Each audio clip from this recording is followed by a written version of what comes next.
tu es en train de revenir à ce que j'ai dit au début. Parce que toi, tu penses que nous devons aligner, nous, notre rhétorique en fonction de la rhétorique des pays voisins. Mais pourquoi nous ne devons pas le faire? Pourquoi nous ne devons pas le faire? C'est ça la bonne question. Pourquoi nous ne devons pas le faire?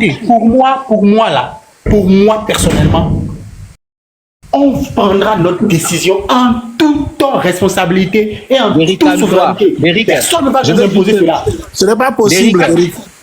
Derrick, calme-toi, s'il vous plaît. Je veux juste faire un petit rappel historique parce que j'ai entendu quelque chose ici qui est quand même une contre-vérité. Derrick, tu as tendance à théoriser le fait que il y a un chantage diplomatique qui est de rompre en fait une forme d'hégémonie avec l'ancienne puissance coloniale qui serait l'émanation de la volonté des pays de l'AES. C'est faux. Je vais même te dire que celui-là. Non, attends, je vais te faire un rappel, tu vas comprendre ce que je vais te dire. Je te fais juste un rappel historique par rapport à l'histoire politique de notre pays. Et tu vas comprendre que même sur cette question-là, on est les précurseurs. Je vais vous dire quelque chose. Justement, on l'a fait au temps de la Révolution. Je suis désolé, ce que tu as dit, on l'a fait au temps de la Révolution, mais on est encore allé s'asseoir et puis on a décidé autrement. Non, on n'est pas encore à l'aise. Je vais te dire comment. C'est important, comme on est entre jeunes ici, c'est important de dire comment les choses se sont passées. Tu vois la dynamique qui est en train d'être celle de l'AES actuellement, d'accord?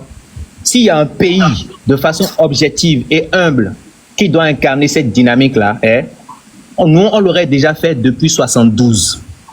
Non, arrête s'il te plaît. Ne me ramène pas sur ça. Je sais là où tu vas. Je sais là où tu vas. Je finis. Après, tous les Béninois ici, on connaît l'histoire de notre pays.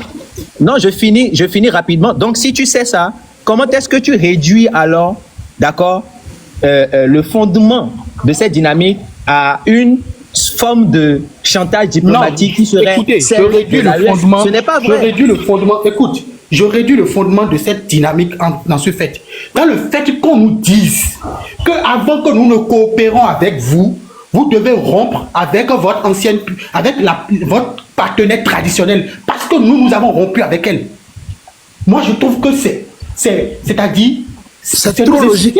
C'est trop logique. Non, ce n'est même pas logique. C'est très logique. C'est ce qu'il y a de plus logique, Eric. Excusez-moi, je vais finir. Je vais prendre la parole, je vais m'expliquer. Non, monsieur Amianik, ça a peut-être un sens. C'est ça qui est le plus logique dans l'affaire, c'est ça. Non, laissez-moi finir. Ça a peut-être un sens. Après, vous allez voir. Ça a peut-être une voix. Ils ont peut-être le droit de le vouloir. Mais ils n'ont pas le droit. C'est pas à eux d'en décider. C'est à nous d'en décider. Coach Derrick, ce que moi je vais te faire comprendre, le diviser pour mieux régner là, c'est dans cette condition, dans cette logique. Mais là, attends, quand vous parlez du sang, dans la logique que tu parles, c'est ça, ça marche, c'est là que ça va bien marcher au fait. Pour mieux régner là. Quand vous parlez de diviser pour mieux régner là, oui. C'est comme si c'est aujourd'hui que nous avons décidé de quitter la CEDEAO. La CEDEAO existait. Le Mali, le Burkina, le Niger étaient dedans. C'est eux qui ont décidé de partir, c'est pas eux qui ont décidé de... Ce n'est pas la même réalité, ce n'est plus la même réalité qu'auparavant. Ce n'est plus la même réalité qu'auparavant. Le danger est trop flagrant. Il est trop flagrant, le danger. Écoutez, le Sénégal, écoutez-moi, le Sénégal est encore jusqu'à là où nous parlons dans l'AES. Le Sénégal n'a pas rompu avec la France. Pourtant, ces pays-là n'ont pas dit ça. La Côte d'Ivoire est toujours... Le Nigeria est toujours dans la CEDEAO. Le Nigeria aussi a une tradition avec la France. Ces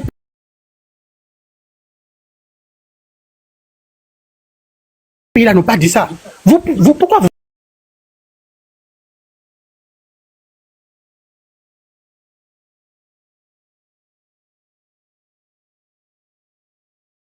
Est-ce que nous avons refusé de collaborer avec eux? Coach, est-ce que je peux te donner un peu mon analyse? Attendez, monsieur Amianik, attendez, quand vous prenez la parole souvent, là, c'est 1 heure. C'est ça que je vais me patienter avant que vous me parlez. Bon, je vais clôturer la parole, c'est 1 heure. Je vous connais. Ok. Je veux clôturer, je ne vais pas durer. Moi, je parle du concept.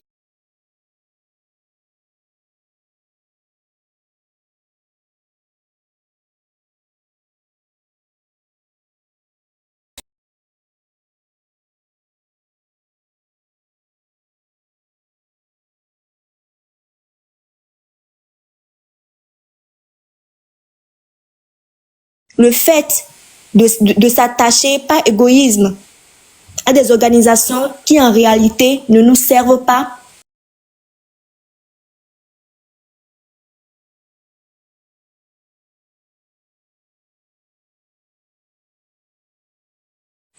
Si c'est un accord, un compromis qu'il faut faire, parce que le Bénin seul ne pourra jamais y arriver.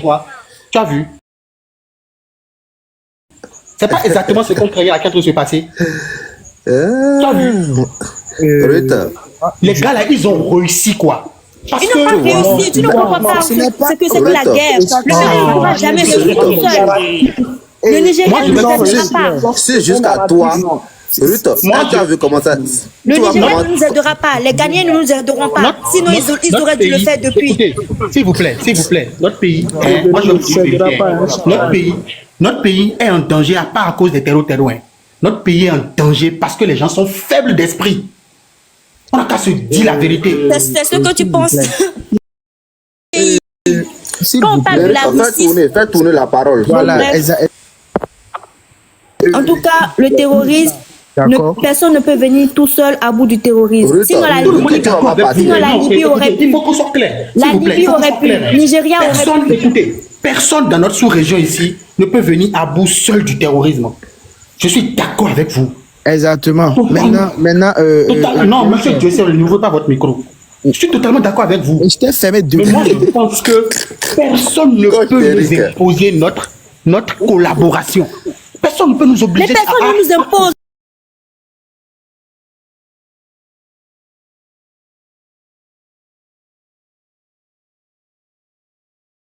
C'est ce qui s'offre à nous. Non, mais justement.